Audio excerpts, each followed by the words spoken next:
Ayushree Ayurveda panchakarma hospital, doctor हिरे hospital समोर, Jamrun road, बस स्टँडच्या मागे, बुलढाणा. सांध्यांचे व वाताचे आजार, पाठीच्या मणक्यांचे आजार, यकृताचे विकार, पित्ताच्या व पचनाच्या तक्रारी, थायरॉइड, मधुमेह, डायबिटीज, रक्तदाब, ब्लड प्रेशर, मूळव्याध, पाईल्स, स्त्रियांचे आजार, केसांच्या तक्रारी, त्वचा विकार, सौंदर्यविषयक तक्रारी, मूत्रासंबंधीचे आजार, जुनाट सर्दी व दमा. डॉक्टर प्रज्योत गोपाळराव वाघ, MD, आयु, पुणे. संपर्क 8380025256.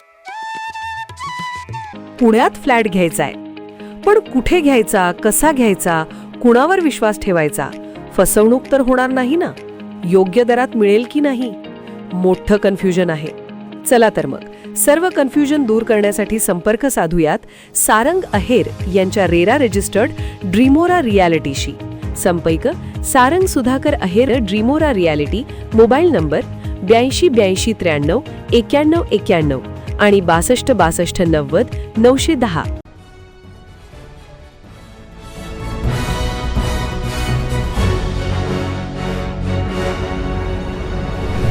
आपण पाहत आहात BCCN न्यूज.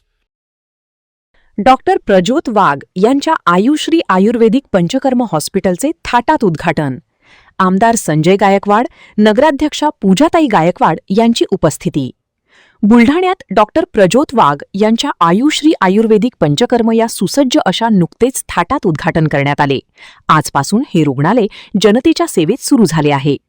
जामरुण रोडवर असलेल्या या रुग्णालयाचा आज भव्य शुभारंभ करण्यात आला.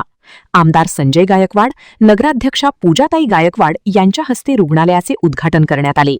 या सोहळ्यासाठी डॉक्टर निलेश लोंढे, जिल्हा सैनिक सेलचे अध्यक्ष अभिमन्यू करपे, नगरपालिकेचे सभापती नयन शर्मा, शिवसेनेचे नेते बंडू आसाबे मंचावर हजर होते.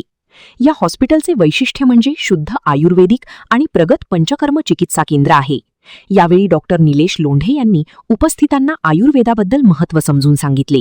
त्यानंतर डॉक्टर प्रज्योत वाघ यांनी आलेल्या पाहुण्यांचे आभार मानले. का होतो हे अगोदर आपण समजून घेतलं पाहिजे.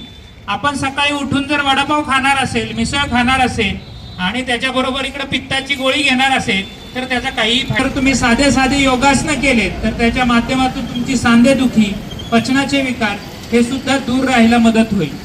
आजकाल खरं तर मोबाईल रात्री पाहणं याला काही वय राहिलेलं नाही. आज आम्ही बघतो की अनेक वयोवृद्ध सुद्धा रात्री 1-2 वाजेपर्यंत मोबाईलचे रील्स बघत बसतात. रात्रीचं जागरण हे शरीराला उष्णता आणि पित्त निर्माण करणार आहे, कोरडेपणा निर्माण करणार आहे आणि मग लोकांची अकाली वृद्धत्व येणं, अकाली सांधेदुखी वाढणं आणि ह्या आजाराचं मूळ कारण मग औषधात न सापडता कुठेतरी रात्रीच्या झोपण्यात सापडतं.